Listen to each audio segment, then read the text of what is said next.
Hey friends, welcome back to my channel, Reality Reads. It is time for another reality report, and my goodness, do we have a lot to talk about this week. Zac Brown and Christian haven't talked since he left. Taylor Frankie Paul's did I maybe predict what was going to happen? Of course, we're going to be kicking things off with Survivor, even though, really this episode didn't have a whole lot to discuss thanks to them dedicating a third of the episode to Zac Brown. I think I already shared all of my thoughts and feelings on that, so we're just going to pretend that didn't happen, and we are not going to discuss it in this video. Let's jump into the actual game part of things. So honestly, the main game kind of thing that really happens this episode is that Christian decides to turn on the David versus Goliath 3 alliance, and he decides to target Mike White. I really am seeing a lot of people talk about this being a terrible game move and all these different things, and honestly, I think it's too early to tell. It really is just going to depend on how this season plays out for Christian and if Emily ends up being the reason that he, gets eliminated from the game. If that's not the reason, then it wasn't a bad move. Mike has shared in some of his exit interviews that him and Christian haven't talked since he left. I don't find this all that shocking like other people are seeming to think it is. He feels betrayed by someone that he was in real life friends with, but Christian and Emily are also real life friends. So he was having to choose between two actual friendships outside of the game. And, he made the best decision that he thought was going to help him in the game. And that's really all you can do. So like I said, as far as it being a good move or a bad move, we're really going to have to wait and see, because I do think that there are arguments for each of those sides. There's pros and cons to each decision that he could have made. Mike White was definitely going to be way closer to Angelina than he was going to be to Christian. And so, that could have ended up being a downfall to Christian if he would have gone the other way. Emily could definitely decide to only team up with Ozzy or something along those lines. And, then that maybe his better decision would have been to stick with Mike. You just don't know until we see how this all plays out. Now, next week's episode, I am extremely excited for. If you didn't stick around after the episode and watch the preview for next week, it looks like we are finally getting some kind of multiple elimination. I think the way the trailer was set up, it looks like probably only one tribe is going to be able to win immunity, and the other two tribes will go to tribal. So I'm excited. It seems like we're going to kind of pick up the pace here. So I'm really excited to see how all of that kind of shakes out next week. Let me know what you guys think is going to happen in that multiple elimination scenario. Which two tribes do you think are going to end up going, and who is going to go out of those tribes? I have to be honest, I'm really nervous for my girl Sari here, just because her tribe, they seem really strong in the challenges and stuff, but they did come in second on this one. Hopefully they can pull out the win so that Sari doesn't have to worry about needing to scramble around for votes or anything like that. Let's move on to House of Villains. I actually really loved this week's episode of House of Villains.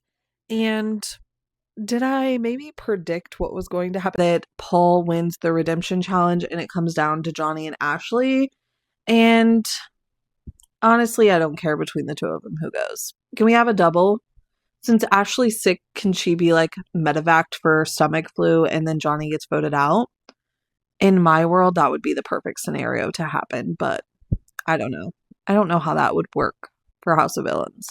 I really thought it was going to be out of the realm of possibility for both Ashley and Johnny to leave in this episode.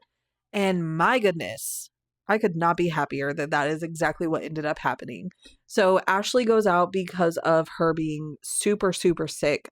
She had gotten some kind of flu and just wasn't allowed to re-enter the game. They said it was just way too contagious to contaminate the rest of the house, is what she has shared in some exit type interviews afterwards. And honestly, I loved how they handled this. How, because whenever they announced it, I was like, oh, so are we just not going to do a redemption challenge and people will just vote between, Johnny and Paul on who they want to leave?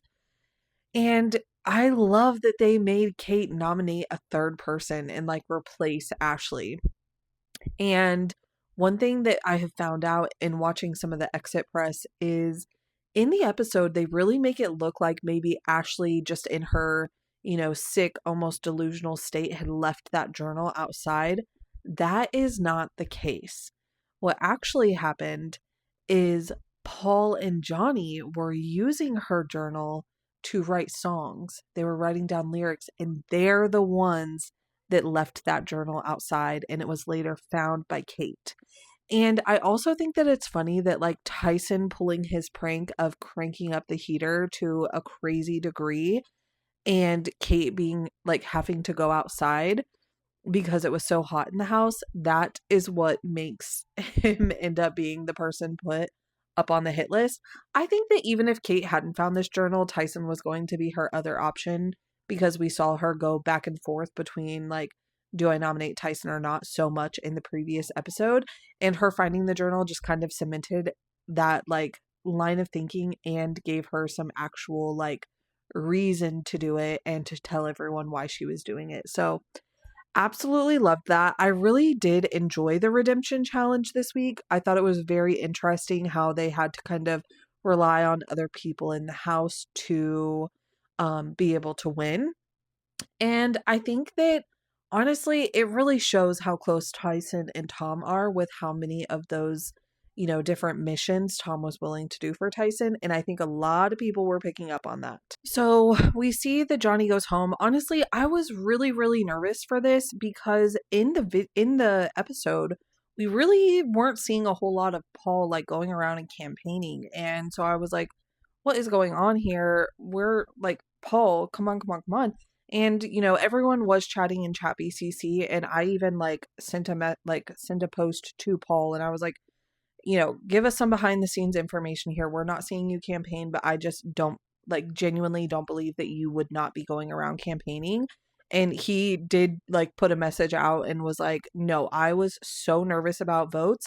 I was campaigning so hard, but apparently they just don't want to show any of it. So Paul was definitely doing the work to secure votes and double checking with everyone. And maybe that's why Tyson was nervous and told Johnny to go talk with Tom. And that ended up being not such a great idea. So I'm just happy that Paul stayed. I'm excited to see what happens in next week's episode. Who gets supervillain? I'm still waiting on Drita. I think that Paul will be in trouble if Drita wins supervillain. I think that he would still end up on the hit list. But honestly, at this point, I'm okay with it as long as I keep seeing people kind of shake things up.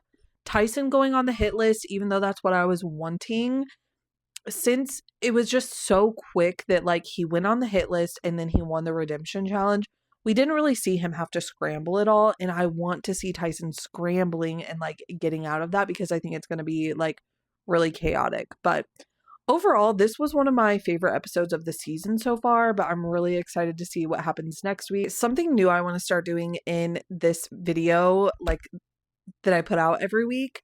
And honestly, I couldn't have picked a crazier week to do this. I had already planned on doing it, and the fact that this week has just been so crazy, it couldn't be more perfect timing.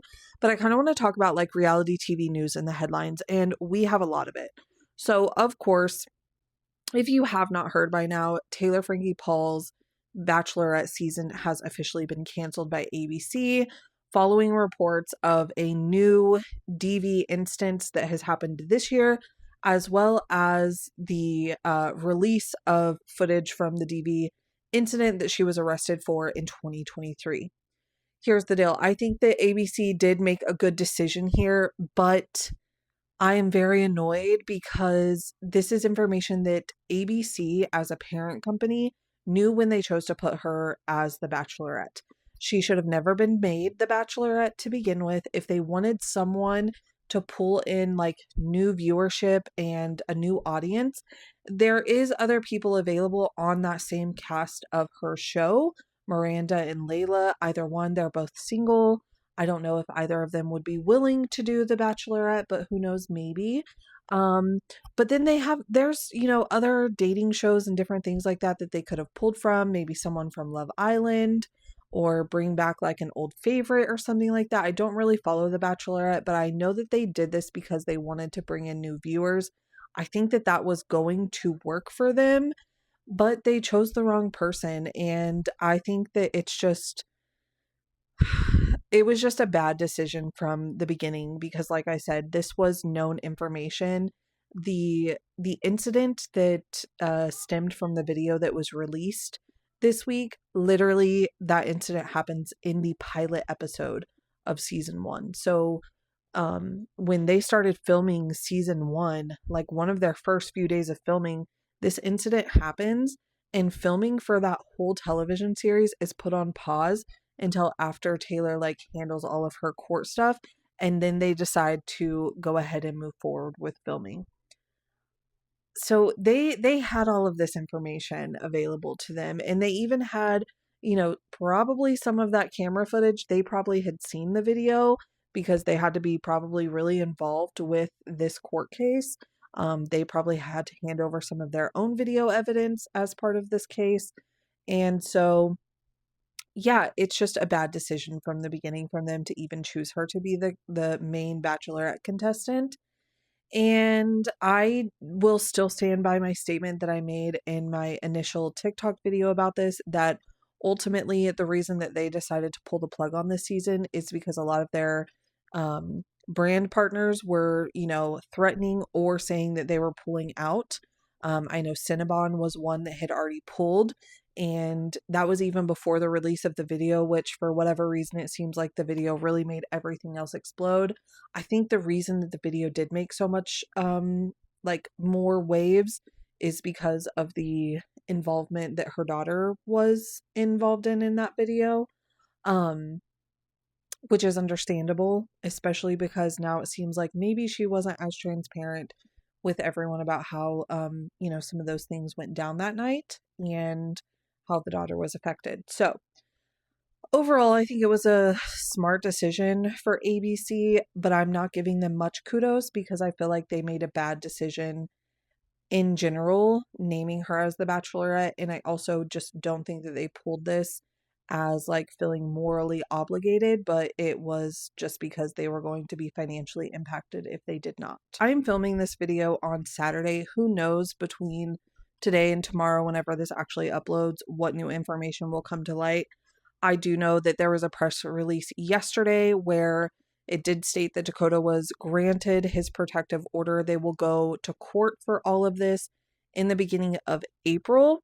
And from now until that court date, he does have custody of their child, and she is not allowed to make any contact with him or the child until after whatever new kind of stipulations are made when they go to court. So as far as that one goes, that's everything that I know for now. Definitely let me know your thoughts down in the comments. And I think I'm going to call it good on today's video. I was going to kind of dive into the whole Duggar situation, but there's still new information coming out about that. So we might just put that on pause and maybe discuss that in next week's video.